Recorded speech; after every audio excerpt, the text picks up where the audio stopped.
Kevin Durant's preferred list of teams to be traded to has now been revealed as the Heat, the Rockets, and the Spurs make his final list. We're going to talk a little bit about that. Plus, the 76ers offer for the number 2 overall pick in the draft to trade up with the Spurs has now been revealed. We'll talk a little bit about that as well. And Bill Simmons calls for the Miami Heat to blow it up. We're going to talk about all that and more right after this.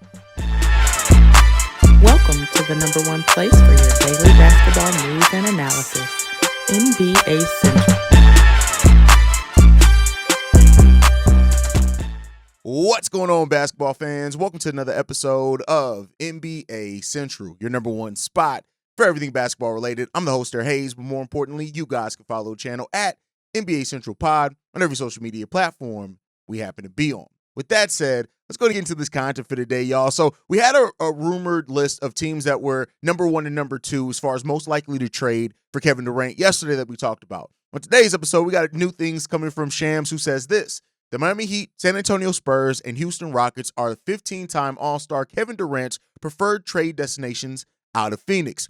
Sources tell ESPN those across the NBA have been made aware in recent days that those are the 3 teams that Durant would commit to long-term. Durant's on an expiring contract, a $54.7 million deal for the 2025-26 season, and the Suns have made it clear the 6 to 8 seriously interested teams that they will make the best deal for the franchise, even outside of his preferred list of Miami, San Antonio, and Houston. So this is the first that we've heard that the Suns are looking at what team offers them the best deal. And basically what they're saying in this as well is that, hey, Kevin Durant, thank you for your preferred list of teams. If we can get the best deal from those teams, great. But listen, a bunch of teams have called on you. We have received calls from 6 to 8 teams. And whatever out of those teams give us the best deal, the best package possible, that's where you're going to go. You can deal with it after that point. And listen, there's a part of me that respects that, right? I get that you want to treat players well and you want to treat players right. And, Ishbia has said before that he would love for Kevin Durant to stay there. He's even said sometimes like building a statue. Right now, he's also said that about Devin Booker. Ishbia just wants to build a statue for somebody. The motherfucker just wants to build statues. But with that said, even looking at that aspect of things, I think you still have to focus in on the fact that the Suns have to do what's best for the franchise. They are in a place so far where the franchise is upside down, so far into that second tax apron, that the best deal for the franchise makes the most sense. Now, the interesting part about this, and not many people are talking about, and maybe this is me focusing too much on the business aspect of it, the Suns can't make a multiple player trade unless they get under the second tax apron first. So unless a team is offering basically one player back for Kevin Durant, they can't take 3-4 players back. Like all these deals that we've heard, these rumored deals when it comes down to it, are still unlikely and unrealistic to happen, mainly just because of the second tax apron and the rules that are around there in which they can't make certain trades for multiple players and things like that. So while Kevin Durant has his preferred list too, I don't really see any of these teams having the spot and the ability to offer something to where it's just that just one player that makes sense within the CBA. So that's a part that's going to be interesting in it, right? We also heard yesterday that Toronto is willing to gamble on Kevin Durant when it comes down to it as well. So that's a team that's outside the list. This is from Mark Stein. So there are teams out there saying, you know what? We know he's only under contract for one more year at about $55 million. We're willing to gamble on him, and the Toronto Raptors are one of those teams. So listen, I mean, if a team has the best offer for the Suns, Kevin Durant could very well find himself in a location that isn't Texas, that isn't one of the Texas teams that he would prefer to go to, or Miami. And I like I said, some part of me respects the Suns if that ends up being the case, and what they do, they have to do what's best for the franchise. But this whole thing, I think if we see a deal made by the Suns that send a player out for somewhere with not much salary coming back to get under that second tax apron, then you might as well get ready. The Kevin Durant trade's probably following shortly thereafter, and I wouldn't say probably less than a day afterwards. So, the moves are coming, and it's clear now, I think more than any other time, that Kevin Durant is on the move. There's not a question anymore on if the Suns are going to move Kevin Durant. It's a question of when they're going to move off Kevin Durant and be able to find a trade that makes the most sense for them. It's just a matter of when at this point. And we'll see when that happens for the Suns. But, like I said, when we're, as us being in the player empowerment movement and all those things that have been going on in the NBA for the last few years, part of me respects a franchise that's looking at it and saying, we're gonna try, right? And best case scenario, you look at this. You look at this, the Spurs and the Rockets specifically. I don't see many teams being able to offer a better package than what those teams are offering. So I think you have a pretty safe bet in those teams being able to put forth the best offer for you, regardless of what any other team puts there. But the fact that the Suns are keeping their options open, they're keeping negotiating power in this to make sure that everybody knows, and they're floating it out there that, listen, great, Kevin Durant, it's really good that this is where you want to go.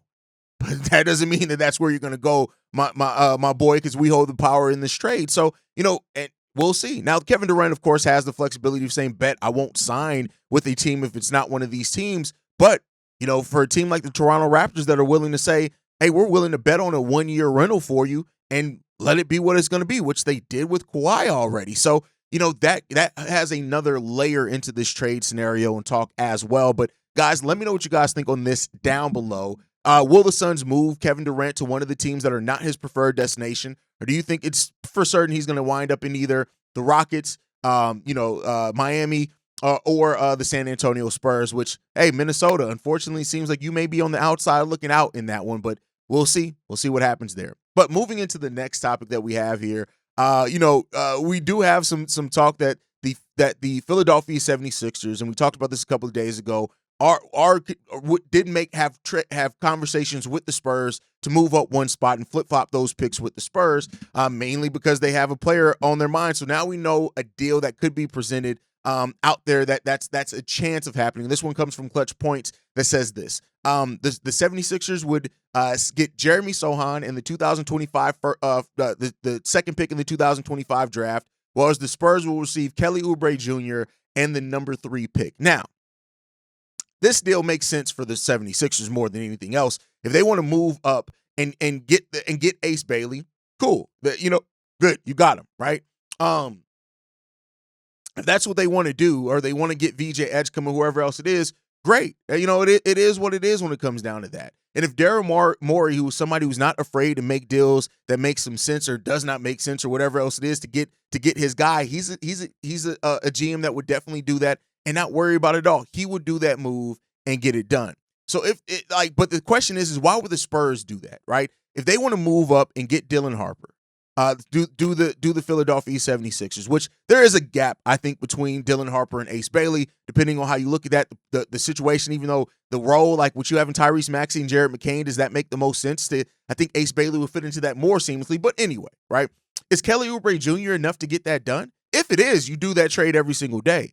I think that if the Spurs are willing to take Kelly Oubre Jr. to move down and take the number 3 pick, I don't understand. And matter of fact, if anything, I think the 76ers get the best side of this deal. You get Jeremy Sohan back, right? Who I love Jeremy Sohan for what it is, for the role that he's going to play there, right? I'm not trying to gas it like Jeremy Sohan's going to be some perennial all-star, but I like Jeremy Sohan a lot, right? If you can get that done, okay, cool. Like, I guess, right?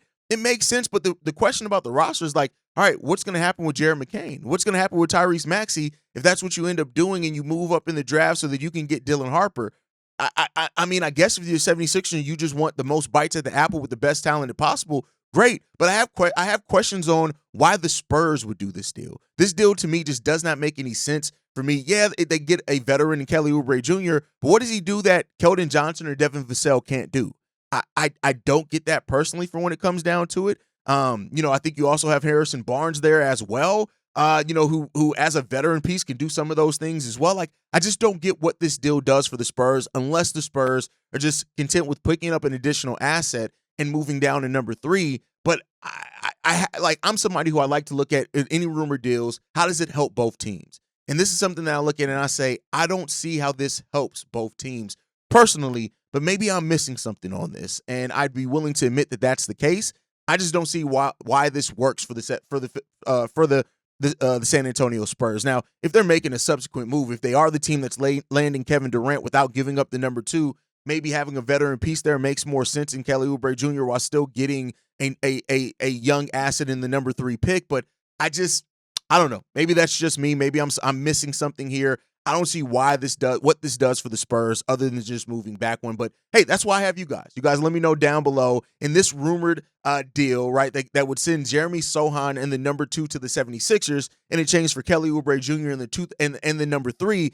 I feel like something's missing here that the Spurs would have to be getting, whether it's a future asset or something like that.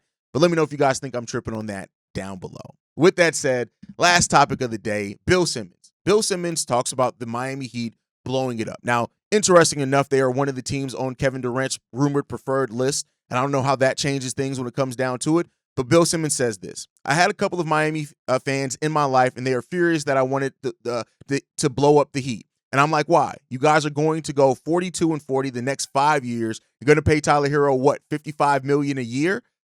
And listen, it was a disappointing postseason for the Miami Heat. It is what it is, right? And Bill Simmons stands on his point of the Miami Heat needing to blow it up. Now, I don't know if he's factoring in the Kevin Durant part of this, and maybe that is the blowing it up that's needed in that case. Listen, Pat Riley making a move for Kevin Durant makes some sense to me. Now, if Tyler Herro's contract and how that weighs into the potential of moving for Kevin Durant, I can see that happening there. That is a blow up. I think if you're able to keep Khalil Ware and Bam Adebayo, and you have Kevin Durant there as well with some other pieces, like, cool, that's great there, right? You look at Tyler Herro, who's making $31 million next season in 2025-26, $33 million the year after that. Then he becomes extension eligible, where he can sign a 3-year deal up to $149 million, and he could get a 4-year, $206 million deal if he waits till the summer of 26 in that offseason. So I think I understand where Simmons is coming from with that. Do you want to pay Tyler Herro that, where you can make a move for like a Kevin Durant and, have maybe a shorter window, but a wider window when it comes down to it? And maybe that's something that what the Miami Heat are also weighing when it comes to all of this. But a complete blow up to as far as like get a bunch of draft capital back for Tyler Herro and build organically over time. I just don't see Pat Riley doing that, because I think Pat Riley is a guy that's always going to be looking to make the moves for his team to contend now. And that's just what we've seen over the history of Pat, and we'll see if that continues here and what that ends up shaping out to be. But that's my time for today, guys. You guys can let me know how you feel down below. Make sure you guys are following us at NBA Central Pod. You can send us any feedback, questions, comments, concerns, NBA Central Show at gmail.com. And then lastly, if you want to leave a text message and our voicemail for the mailbag, the number to do so, 773-270-2799. We're the number one spot for everything basketball related. And we'll see you guys on the next one. Peace, y'all. This has been a presentation of the Break Media.